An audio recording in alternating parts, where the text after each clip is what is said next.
ओम नमः शिवाय। शिव भक्तों, आप सभी का स्वागत है श्री शिव महापुराण की इस पावन यात्रा में, जहां हम पढ़ रहे हैं रुद्र संहिता का द्वितीय खंड। आज का अध्याय है दक्ष यज्ञ का समाचार पा सती का शिव से वहां चलने के लिए अनुरोध। दक्ष के शिवद्रोह को जानकर भगवान शिव की आज्ञा से देवी सती का पिता के यज्ञ मंडप की ओर शिवगणों के साथ प्रस्थान। ब्रह्मा जी कहते हैं, नारद, जब देवर्षि गण बड़े उत्साह और हर्ष के साथ दक्ष के यज्ञ में जा रहे थे, उसी समय दक्ष कन्या देवी सती गंधमादन पर्वत पर चंदोवे से युक्त धारागृह में सखियों से घिरी हुई भांति भांति की उत्तम क्रीड़ाएं कर रही थीं। प्रसन्नता पूर्वक क्रीड़ा में लगी हुई देवी सती ने उस समय रोहिणी के साथ दक्ष यज्ञ में जाते हुए चंद्रमा को देखा। देखकर वे अपनी हितकारिणी प्राण प्यारी श्रेष्ठ सखी विजया से बोली, मेरी सखियों में श्रेष्ठ प्राण प्रिय विजया, जल्दी जाकर पूछ तो आ, ये चंद्रदेव रोहिणी के साथ कहाँ जा रहे हैं। सती के इस प्रकार आज्ञा देने पर विजया तुरंत उनके पास गई और यथोचित शिष्टाचार के साथ पूछा, चंद्रदेव, आप कहाँ जा रहे हैं। विजया का यह प्रश्न सुनकर चंद्रदेव ने अपनी यात्रा का उद्देश्य आदर पूर्वक बताया।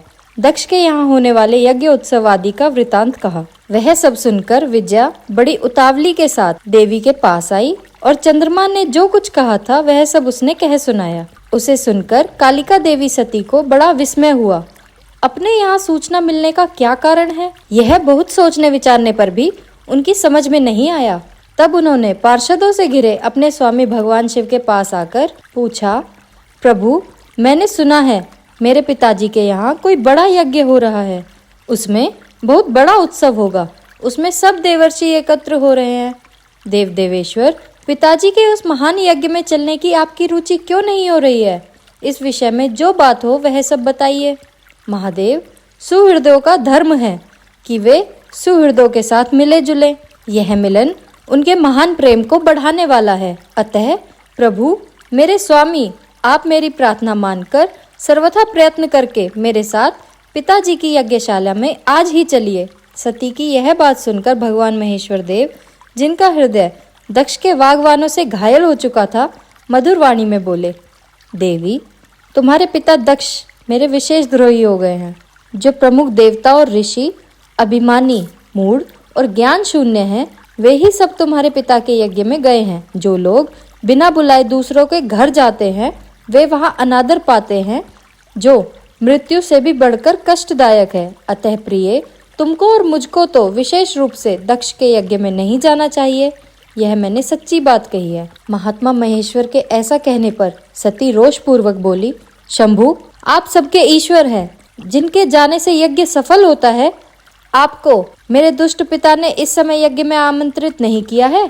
प्रभु, उस दुरात्मा का अभिप्राय क्या है, वह सब मैं जानना चाहती हूँ।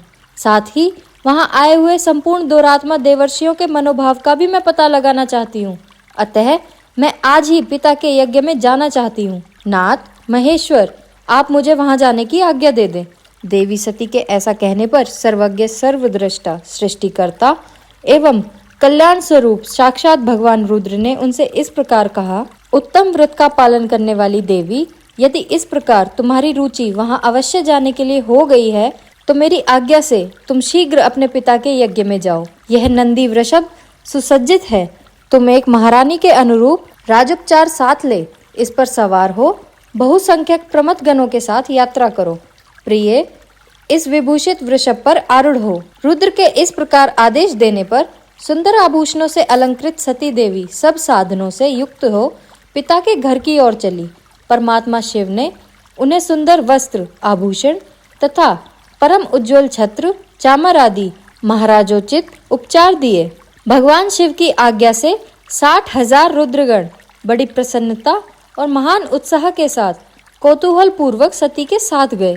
उस समय वहां यज्ञ के लिए यात्रा करते हुए सब और महान उत्सव होने लगा। महादेव जी के गणों ने शिव प्रिया सती के लिए बड़ा भारी उत्सव रचाया। वे सभी गण कौतूहल पूर्वक कार्य करने तथा सती और शिव के यश को गाने लगे। शिव के प्रिय और महान वीर प्रमथ गण प्रसन्नता पूर्वक उछलते कूदते चल रहे थे। जगदम्बा के यात्रा काल में सब प्रकार से बड़ी भारी शोभा हो रही थी। उस समय जो सुखद जय जयकार आदि का शब्द प्रकट हुआ, उससे तीनों लोग गूंज उठे। हमारा यह अध्याय यहीं समाप्त होता है। कल हम पढ़ेंगे दक्ष द्वारा शिव की निंदा सुनकर सती के रोषपूर्ण वचन। अगर आपको यह वीडियो पसंद आया हो तो कमेंट सेक्शन में जरूर बताएं। वीडियो को लाइक और चैनल को सब्सक्राइब करना ना भूलें। इससे हमें इस ज्ञान को दूसरों तक पहुंचाने में मदद मिलती है। हर हर महादेव।